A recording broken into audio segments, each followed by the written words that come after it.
हरे कृष्ण। शुरू करते हैं। कृष्ण भावना भवित व्यक्ति भली भांति जानता रहता है कि प्रत्येक वस्तु श्री कृष्ण की है। फलस्वरूप वह सभी प्रकार के परिग्रह भाव से मुक्त रहता है। ठीक, ये तो स्पष्ट है। इस प्रकार वह अपने लिए किसी वस्तु की लालसा नहीं करता।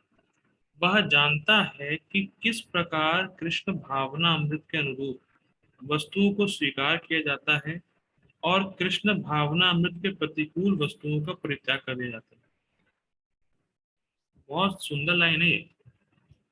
बस बहुत सिंपल लग रही है लेकिन बहुत सुंदर लग रही है। देखिए, जो कृष्ण कॉन्शियस पर्सन है वो जानता है कि भक्ति के अनुरूप जो भी चीजें उसको स्वीकार कैसे करना है और जो भक्ति के प्रतिकूल है उसको त्यागना कैसे है।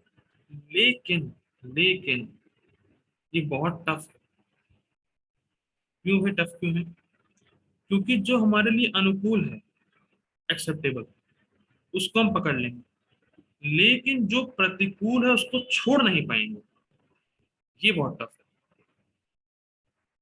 जैसे डिवोटी हैं तो उनको सोना बड़ा पसंद है। सोना मतलब स्लीपिंग। उनको स्लीपिंग बड़ा पसंद है। तो वो आजकल सुबह मॉर्निंग प्रोग्राम में आ नहीं पा रही। ठीक है, लेकिन कोई बात नहीं है, प्रयास करेंगे तो आ भी सकते हैं। आगे पढ़ते हैं। फिलहाल बात ये हो रही है कि ये क्यों मुश्किल है छोड़ना प्रतिकूल वस्तु की। क्योंकि उसमें आसक्ति बहुत है। मैं फिर रिपीट कर रहा हूँ, डॉक्टर आपको वही चीज मना करेगा जो आपको अच्छी लगती है। ठीक, इंटरेस्टिंग है। लेकिन जब तक छोड़ेंगे नहीं भाई, तब तक बीमारी ठीक कैसे होगी? क्योंकि ध्यान देना पड़ेगा ना। हम दवाई ले रहे हैं वो ठीक है, दवाई आपने ग्रहण कर ली, अच्छी बात है, वो आप ले सकते हैं, अनुकूल है वो। लेकिन प्रतिकूल को छोड़ा नहीं तो तक दवाई का असर पूरा कैसे दिखेगा? आप जल्दी ठीक कैसे होंगे? तो अगर जल्दी ठीक होना है तो दोनों चीजों को हमें ध्यान देना पड़ेगा कि प्रतिकूल वस्तु को त्याग करना है। और ये बहुत टफ होता है, वाकई में टफ होता है। लेकिन सुनते रहेंगे, जैसे सुनते रहेंगे, श्रवण करते रहेंगे, भक्ति में आगे बढ़ेंगे तो त्यागने की क्षमता भी आ जाएगी। लेकिन प्रयास अपना होना चाहिए। ये नहीं कि अरे प्रयास ही नहीं कर रहे हैं, ठीक है क्या त्यागना है, ये वो नहीं होना चाहिए, वो खराब एटीट्यूड है। ठीक है? वह सदैव भौतिक वस्तुओं से दूर रहता है क्योंकि वह दिव्य होता है। ठीक। और कृष्ण भावना में से रहित व्यक्तियों के रहित व्यक्तियों से बहुत इंटरेस्टिंग है। कृष्ण भावना में से रहित व्यक्तियों से किसी प्रकार का सरोकार ना रखने के कारण सदा के रहते। इसी देखिए, दो तीन लाइनें के लिए मैंने मीटिंग ऑन की है दोबारा। बैड एसोसिएशन से अच्छा है कि आप अकेले रहें।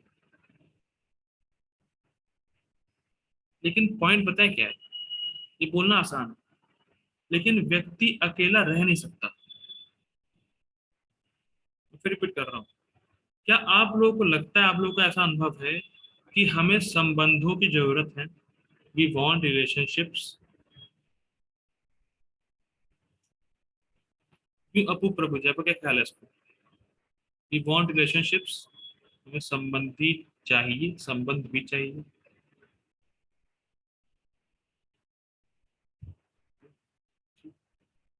मस्ट है। क्यों?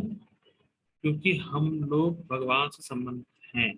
वी हैव रिलेशनशिप, स्वभाव हमारा रिलेशनशिप है हमारे पास ना, इसीलिए इसीलिए व्यक्ति को संबंध चाहिए, संबंध की आवश्यकता होती है।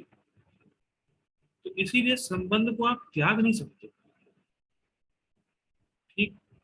लेकिन यहाँ पे जैसे लिखा है अकेला रहना चाहिए, अकेले का इन द सेंस पापा जी ये ले रहे हैं, हमें ऐसे भक्तों से रिलेशन बनाना है।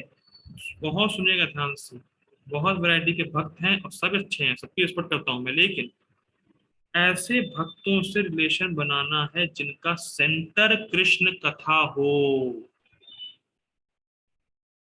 फिर रिपीट कर रहा हूं, ऐसे भक्तों से संबंध बनाना है जिनका सेंटर कृष्ण कथा होना ही चाहिए। जिनका जिनके केंद्र में कृष्ण कथा हो और श्रवण हो मुख्य रूप से। और हम अनुभव करेंगे कि जब हम श्रवण अच्छे से कर लेते हैं और ऐसे भक्तों का संग करते हैं, ऐसे भक्तों से संबंध बनाते हैं जो हमें श्रवण का मौका देते रहते हैं, तो हम संतुष्ट और पोषित महसूस करते हैं। हाँ, अब संतुष्ट है। अब मैं जो है, मुझे कुछ जानकारी मिली, मुझे अच्छा लग रहा है, कुछ श्रवण करने के बाद ही फीलिंग आती है। फिर रिपीट कर रहा हूँ, बहुत सुनिएगा ध्यान से, श्रवण बहुत मेन है। तो ऐसे भक्तों का संग करना है जो श्रवण को ही मुख्य आधार बनाए हुए हों। और प्रभुपाद जी भी परपट में कहते हैं श्रवण ही ज्ञान का मूल आधार है। तो हमें ऐसे भक्तों से संबंध बनाना है जिनका जो मेन सेंटर हो वो कृष्ण कथा हो।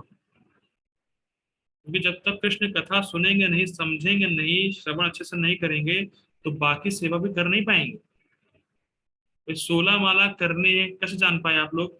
श्रवण करके। फिलॉसफी जानते हैं कैसे? श्रवण करके। सब कुछ तो श्रवण करके हुआ है ना। इसीलिए ऐसे भक्तों का संग करना, ऐसे भक्तों से संबंध बनाना है, क्योंकि संबंध बनाना पड़ेगा, अकेले रह नहीं पाएंगे। और भक्तों से संबंध नहीं बनाया अगर, तो मजबूरी हमें भौतिक लोगों का संग करना ही पड़ेगा, संबंध बनाना ही पड़ेगा। और अगर बीच में रहेंगे, न भक्तों से संबंध बनाया और उसको भी त्याग दिया, तो हम बड़ा ही कष्ट में जीवन बीतेगा हम लोग का। बड़ा कष्ट में रहेंगे, अकेले अकेले रहेंगे, फिर कुछ और अकेले आपसे भक्ति होगी भी नहीं। कलयुग का स्पेशल इफेक्ट है कि जब तक व्यक्ति संग में आएगा तभी वो कर पाएगा। Have you ever felt it?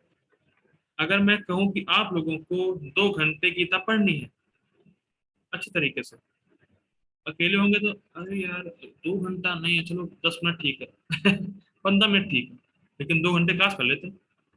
संग, इसीलिए संग में ही व्यक्ति कर पाता है। ये कलयुग का एक मतलब स्पेशल फीचर है कि संग नहीं होगा तो व्यक्ति कर नहीं पाएगा लंबे समय तक। आगे बढ़ते हैं। अतः कृष्ण भावना भावित, अतः कृष्ण भावना में रहने वाला व्यक्ति पूर्ण योगी होता है। मतलब अब उसके इंद्रियों का अवकाश नहीं, उसकी इंद्रियां फ्री नहीं कि वो भोगों में जाए, उसकी इंद्रियां भगवान की सेवा में लगी हुई है। इसी वजह से वो पूर्ण योगी कहलाता है और उसको भगवान का साक्षात्कार होता है, हाईएस्ट रियलाइजेशन। ठीक है, हम लोग फिर अब लाइक ग्रुप स्टडी तो नहीं बोलेंगे, ग्रुप डिस्कशन। क्योंकि बड़ी देखिए, सुनिएगा बात, बाबू जी ने अच्छी बात बोली है। जितना आप जिस चीज का डिस्कशन करेंगे वही बातें आपके हृदय में धसती हैं। अनुभव कर लीजिएगा इस बात का। जो बातें आप लोगों से डिस्कस करते हैं वही बातें हमारे हृदय में छपी रहती, घुसी रहती। तो डिस्कस करना बहुत इम्पोर्टेंट है। इसीलिए ये डिस्कशन है, ना कि मैं क्लास दे रहा हूँ आप लोग सुन रहे हैं, हाँ ठीक है कुछ बोल रहे हैं, ठीक है हो गया, समझ में नहीं आया लेकिन हाँ बैठे हुए हैं, हाँ कुछ बोल रहे हैं। ऐसा नहीं, डिस्कशन नहीं समझ में आया आप पूछिए और मैं आपसे पूछूं, तो इससे जो सुना रहता है वो छपा रहता है मन में। और कभी कभी जब के समय याद भी आता होगा, अरे हाँ यार ये पॉइंट था और कम से कम भोग के विचार तो नहीं आ रहे ना, इससे अच्छा है गीता के विचार है। ये बात ठीक है, हम लोग यही रुकते हैं। जगत गुरु श्रील प्रभुपाद की जय, श्री भगवद गीता की जय। हरे कृष्णा। कल मिलते हैं।